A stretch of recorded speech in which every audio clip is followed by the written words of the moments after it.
All right, it's no secret that more people are miserable, anxious, depressed, and on SSRIs now more than ever in history. But Albert Ellis, Psychology Today, called this man the most important person in psychology since Freud, if not more so than Freud. So we're going to get into his book, How to Stubbornly Refuse to Make Yourself Miserable About Anything. Yes, anything. That's the title.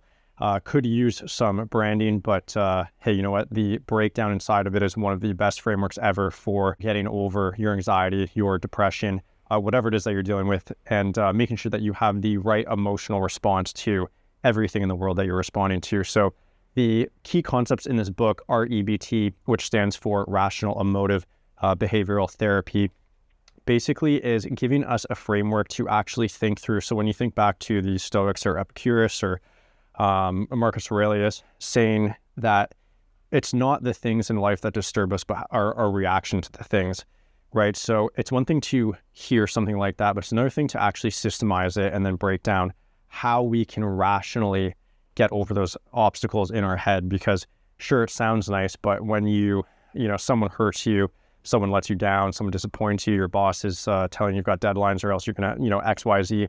It's another thing to actually take yourself out of that moment, put yourself in the framework, in the headspace to actually go through in your mind and work through that in a productive way. So we're going to talk exactly about how to do that in this video. So what that looks like. First, we have to understand.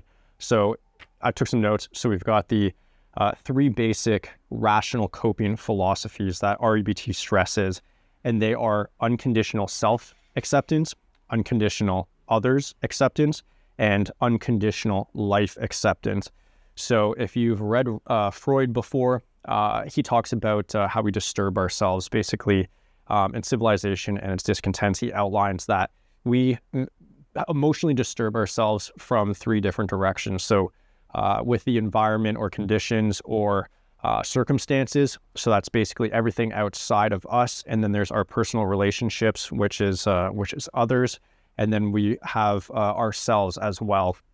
So if we have unconditional acceptance for ourselves and for others and for life and life circumstances, we're checking all those boxes, right? So we can no longer be disturbed by those things because we are able to let go. We're able to accept, right? So it's not apathy, it's acceptance. Those are two different sides of maybe a similar coin.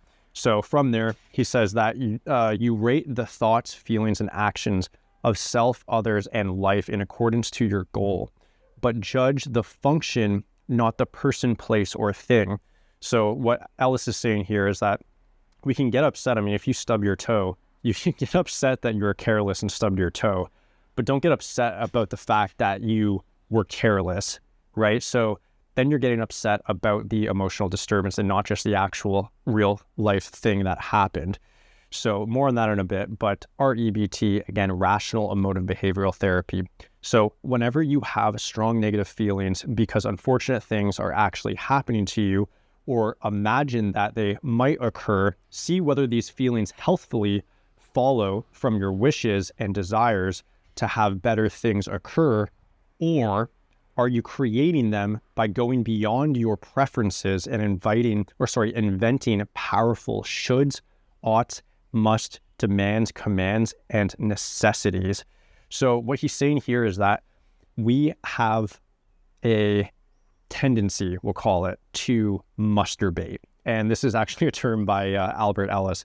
So he says masturbation is when we basically flip our preferences into oughts, must, and shoulds, which means, hey, my friends shouldn't mistreat me or I shouldn't be left out because that would make them a horrible person. And it's like, well, where in scientific thinking is that true, that they must be a horrible person? Or, hey, I must get this job or else I can't stand it. And it's like, well, where's the evidence that you can't stand it? I'm sure you've wanted things in the past, haven't gotten them, and you are still here today, right? And a lot of cases probably forgot about it. So we want to be careful that we're not using masturbation. That's really where we fall into the trap of getting upset about things that we can avoid, right?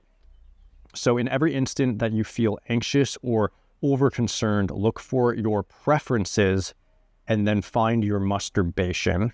So see, is this really something that must occur, or is it really just something that I would like to have occur?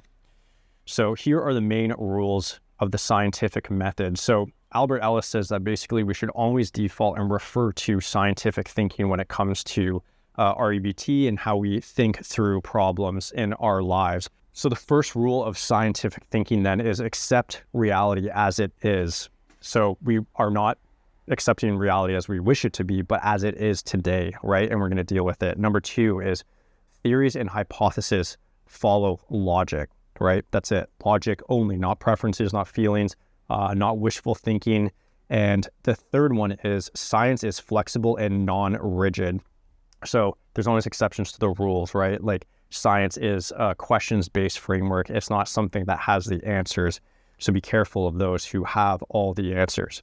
Science does not uphold falsifiable views. So don't believe in things that are not true. Again, going back to accept reality as it is. And number five is science is skeptical of deservingness, right? So you always hear people, I think about this all the time. It's like, I deserve to be in this place. I deserve this thing. And it's just like, where is that is actually true out there that can confirm that thinking?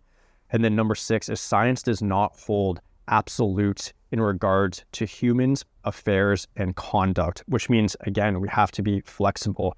The rules change when it comes to human beings and human behavior and human nature.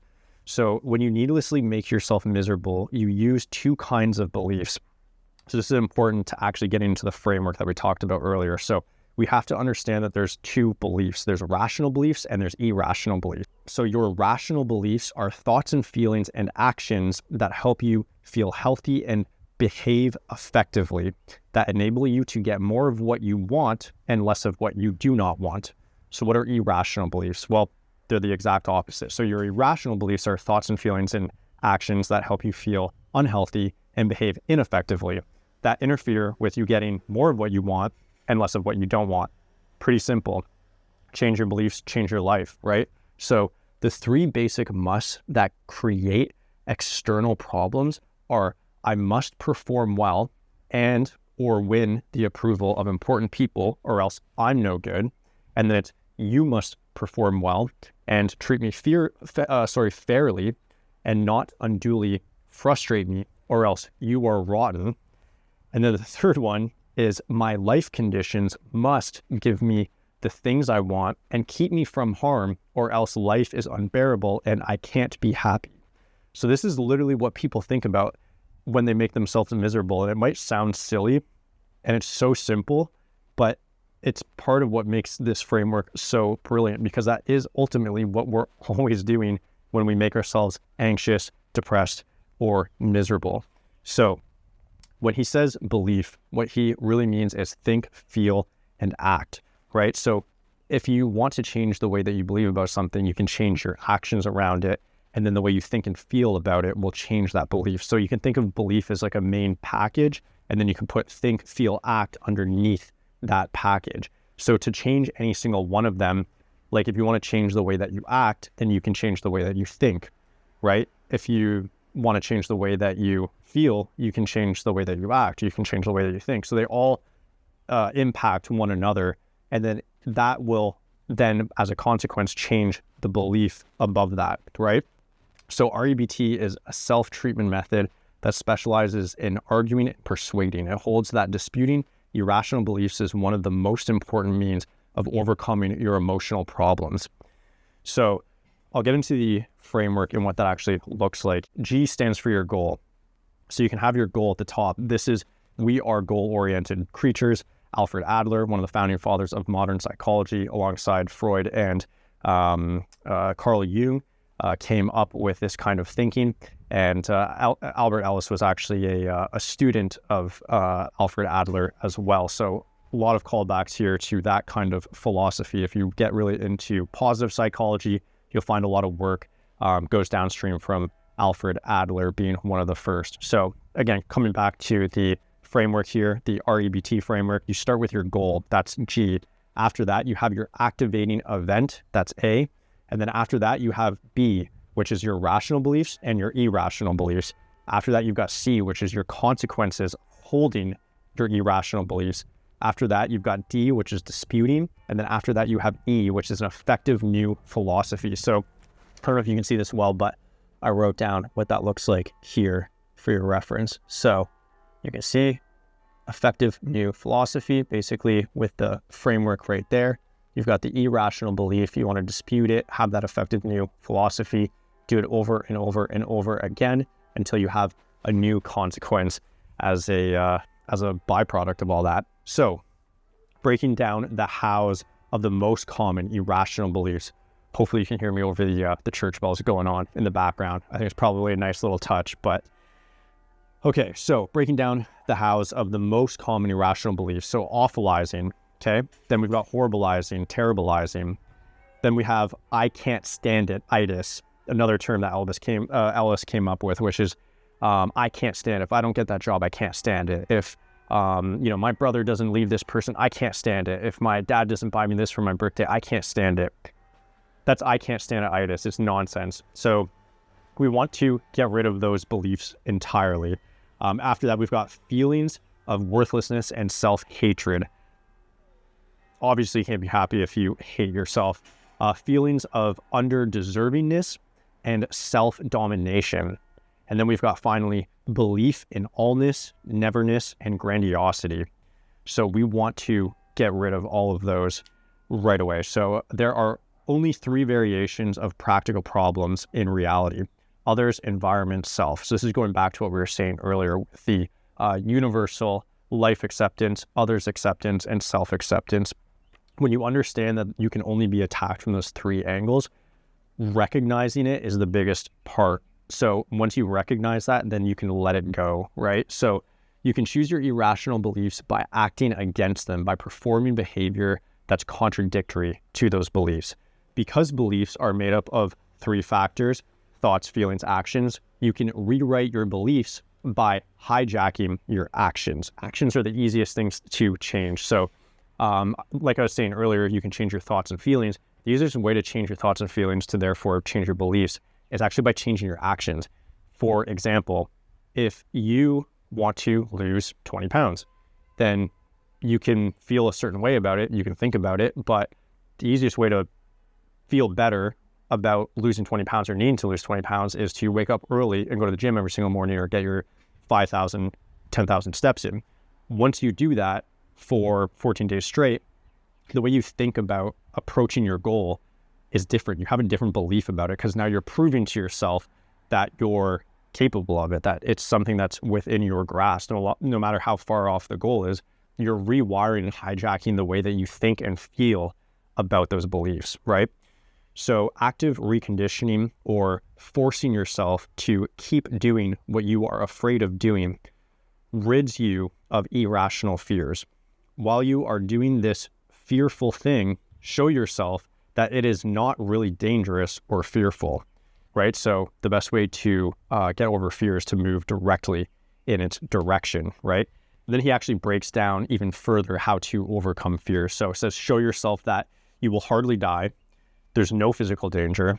You may come to actually enjoy it, and you can learn by doing it, and you will add to your life by overcoming it. Unless you repeatedly act against a phobic belief, you rarely eliminate it. It's exposure therapy. This is actually where exposure therapy really came from. And then there's the DIBS framework, which is how to actually effectively dispute irrational beliefs, hence DIBS. I feel like Albert Ellis was a dad. He's like borders on like dad jokes with some of his frameworks, which I really like. So number 1, what irrational beliefs do I want to dispute? 2, can I rationally prove it? Number 3, what evidence can dispute it? 4, does any evidence even exist? 5, what's the worst that can happen by letting it go? 6, what good could happen by letting it go? And that is How to Stubbornly Refuse to Make Yourself Miserable About Anything. Yes, Anything by Albert Ellis, one of my all-time favorite books. If you haven't read it, definitely check it out. And if you have, let me know if I left anything out and what you think of this framework that we went through. Do you think it's effective? Do you think it'll work for you? Give it a try. Let me know. Look forward to seeing you in the next video.